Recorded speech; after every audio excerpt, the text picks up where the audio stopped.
95% of the people live and die without ever realizing what is their unique genius. People don't know what to do because we have not handled the most fundamental. You must just tweak your competence.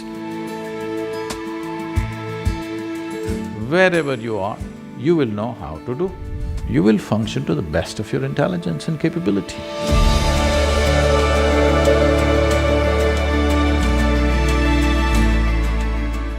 One of the things that someone that we actually met a couple weeks ago, the dean of Harvard Business School, said to me, we were talking about leadership, and he was sharing his philosophy about leadership as the dean of a major business school. And he sort of said, for me, it's about knowing, acting, being, having some real knowledge and expertise to lead, taking action upon it, and then living every day that way. And one of the things that I think has been the most amazing about Sadhguru's journey is the actions that he has taken. You saw some of the programs up there, but maybe you can describe some of the things that you have going on in the world, because it's not just about coming and talking and meeting and philosophizing, it's actually about taking action. So maybe you can tell us some of the things that you have going on around the world and how you get them resourced. When we say being, we're talking about the fundamental nature of our existence.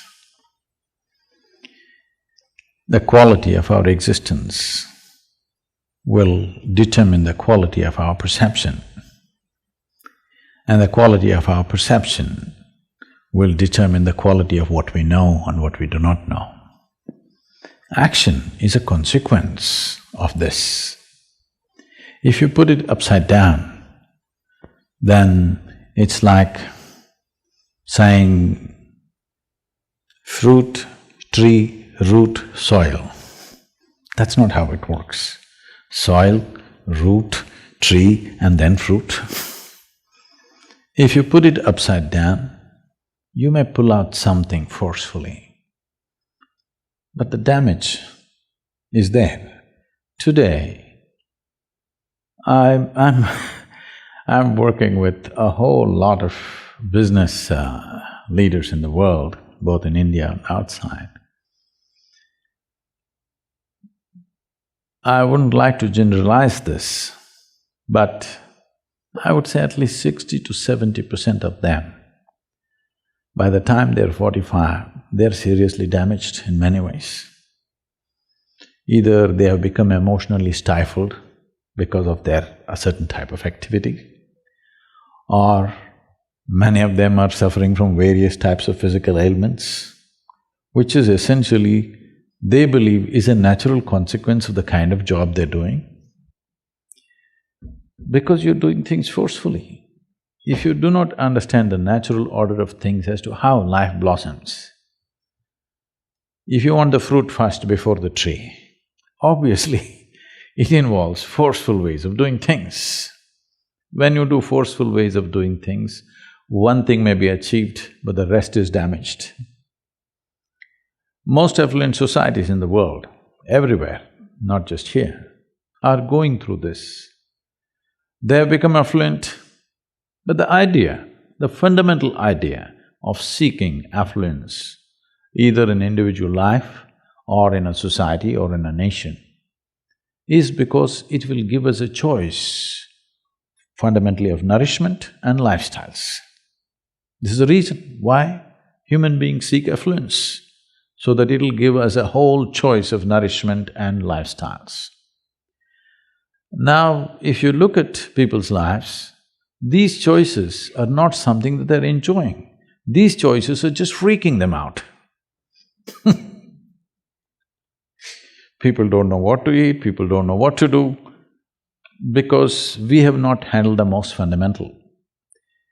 We want to be on the racetrack, but we don't want to build a machine for it, we just want to win. Nobody wins a race because they desire it. Who doesn't desire victory? Everybody does. But only competence wins in the end. So whether it's in a school or in a college or in a professional atmosphere, Instead of tweaking our competence, we are tweaking our desire, which we call as ambition or goal-orientedness or whatever. You're tweaking your desire without tweaking your competence, or you may be tweaking your competence, but it's coming behind the desire. No, you must just tweak your competence. What you can do may be beyond your desire, or it may be little less than that, we don't know. But without tweaking your competence, you're trying to tweak your desire, which causes an unnecessary sense of stress when you do well. Look at the pain of that.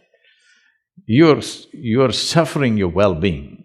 This cannot be excused because our well-being is coming at a great loss and pain to every other creature on the planet, and we are suffering it simply because we are putting the cart before the horse.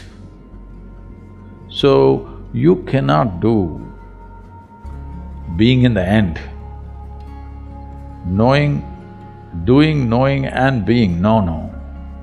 Being first, how to be. If you don't know how to be, wherever we put you, you will suffer.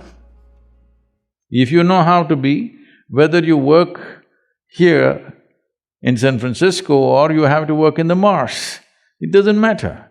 Wherever you are, you will know how to do. What will you do? You will function to the best of your intelligence and capability. That's all you can do. In our lives, if we do not do what we cannot do, it's not an issue. But if we do not do what we can do, we're a disastrous life. That's all we're trying to avoid, that we don't end up not being able to do what we can do. But once you create this unnecessary, completely avoidable stress that your desire is bigger than your competence, without tweaking the competence, instead of focusing everything and tweaking the competence, we are tweaking the desire. Now you're creating a situation where there is stress.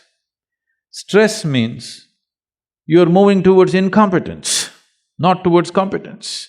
Any machine on the planet will function at its best only when there is no sense of friction.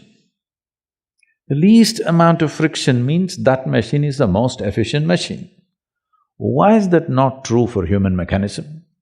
If this functions with least amount of friction, this will function at its best. Will I be as good as you? Maybe not. But I will be at my peak, and that's all. And every human being has come with a certain genius. But I would say, because of the type of schooling that we have taken to in across the world, not in any one place, and the way we are approaching life, I would say 95% of the people live and die without ever realizing what is their unique genius. Only 2 to 5% of the people realize the genius of what they are capable of. Rest will all do something that somebody else is doing, they want to do that. They want to do that better than them. That is their idea of well-being. Because of this, a tremendous amount of human genius is simply lost.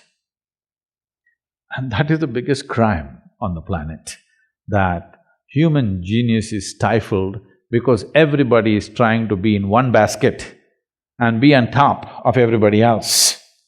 This is a very rudimentary way of functioning in the world.